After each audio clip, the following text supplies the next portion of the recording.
Shalom Aleichem, très chers amis, nous sommes Erev Shabbat Kodesh, Parashat Ekev, et c'est le deuxième semaine des 7 Haftarot de Nechama, de consolation. Semaine dernière, on a commencé avec la première Haftara, Nachamu, Nachamu Ami, et là, on est dans le deuxième Haftara, Tomer Tzion, Azavani Hashem. Dans la thème de l'Haftara de cette semaine, et que Klal Israël, le peuple juif, tourne vers Hachem, et va Tomer Tzion, Tzion, que le peuple juif dise, Azavani Hachem, Hachem m'a lâché, m'a laissé, Hachem Shechachani, Hachem m'a oublié. Et le Navi, le prophète Yeshaya, il répond au nom d'Hachem, Atishkach Ishaoula, est-ce que une femme peut oublier son bébé, etc., etc. Il dit, comme elle est Tishkachna, la vérité, une maman peut peut-être oublier un bébé. Mais Hachem, Va'anochi lo eshkachech. Hachem dit, moi, je vais absolument jamais t'oublier. Par la suite de l'Haftara, il y a une comparaison, cette relation spéciale entre le peuple juif et Akadosh Baruch Hu est comparée à une relation entre un mari et sa femme. Hachem, façon de parler, Kaviachol, c'est le mari, et le peuple juif, c'est la femme. Et Hachem dit comme ça, Ko amar Hachem, Eize sefer kritut imechem asher shilachtia. Est-ce que j'ai une fois donné un document de divorce, un get, sefer kritut, à ta maman, par le peuple juif? Est-ce que la génération d'avant, est-ce qu'ils ont reçu un divorce de ma part? Pas du tout. Il dit, Madou abati, ve'en ish karati ve'en one, moi je suis là, je vous appelle, c'est vous qui ne répondez pas. Et moi, je n'ai absolument jamais renvoyé le peuple juif, c'est complètement exclu. Il y avait, vous savez qu'il y avait dans notre histoire, il y avait un chacham, un rav, qui s'appelait Rabbeinu Gershom Meor Hagolah. Rabbeinu Gershom, lumière de l'exil. Ça, il s'appelait. Rabbeinu Gershom est né en France il y a plus que 1000 ans en arrière. Il est né en l'année 964 et il est décédé l'année 10 040. Et lui, il s'appelle, il a ce nom spécial, Rabbeinu Gershom, la lumière de l'exil. C'est une appellation, c'est quelque chose qu'on a donné ce titre, non seulement nous aujourd'hui, on parle de sa grandeur en Torah, qu'il éclaire, il illumine l'exil, mais ça c'est un titre que déjà, c'est mentionné dans les écrits de Rashi. Rashi, le grand commentateur sur la Gemara, il ramène ça dans Masechet Beitza, Taf Kaf Daled Amud Bet, il ramène בתשובות רבנו גרשום מאור הגולה מצאתי, שtrouvé dans les écrits רבנו גרשום מאור הגולה. רבנו גרשום n'était pas longtemps avant Rashi, c'était le Rav de son Rav. Donc, par quelques générations, 2 générations seulement, déjà il a été appelé la lumière de l'exil.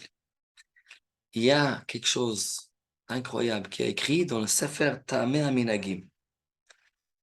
Ça se trouve dans le Kuntas Acharon, tout à la fin du livre, dans page Tav Kuf Nun Aleph.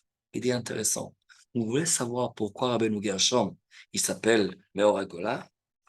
Alors, il dit c'est incroyable. Rabbeinu Gershom, à part toute l'étude, comme il a écrit un commentaire sur la Gemara, mais il a instauré 2 takanot, il a fait plus que 30 takanot, décrets en réalité.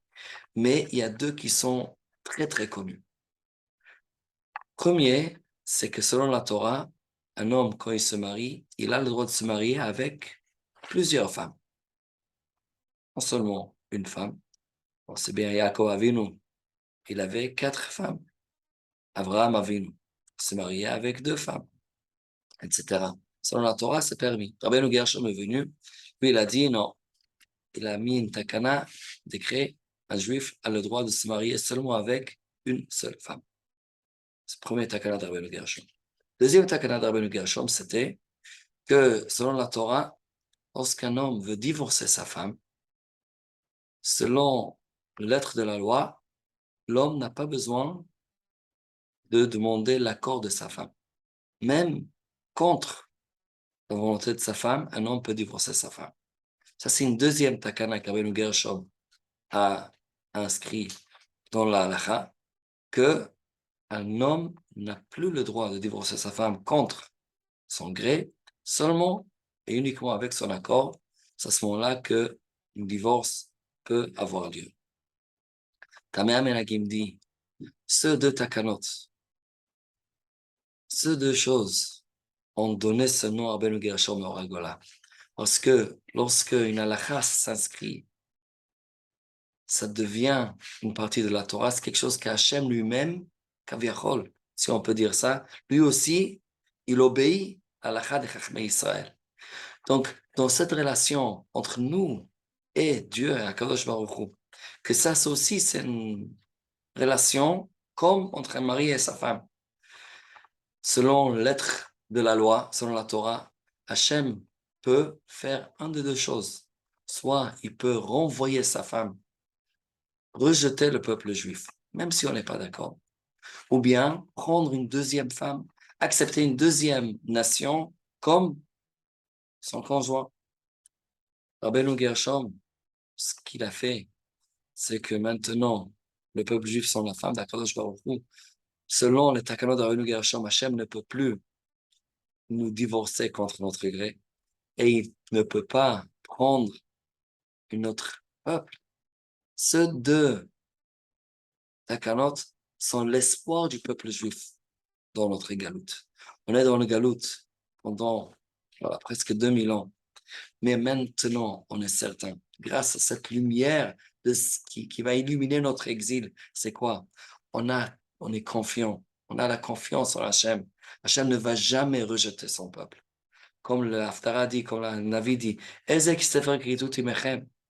que vous avez vu un divorce que je vous ai donné? Il n'y a pas de divorce. Et là, il n'y aura pas une possibilité de divorce. Parce que si on veut, Akadosh Baruch Hu, il ne peut pas nous rejeter.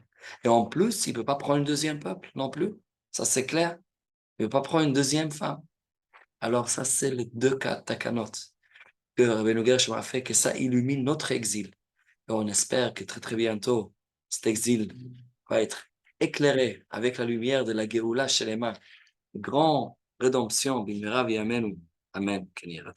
Shabbat Shalom, Mevorach.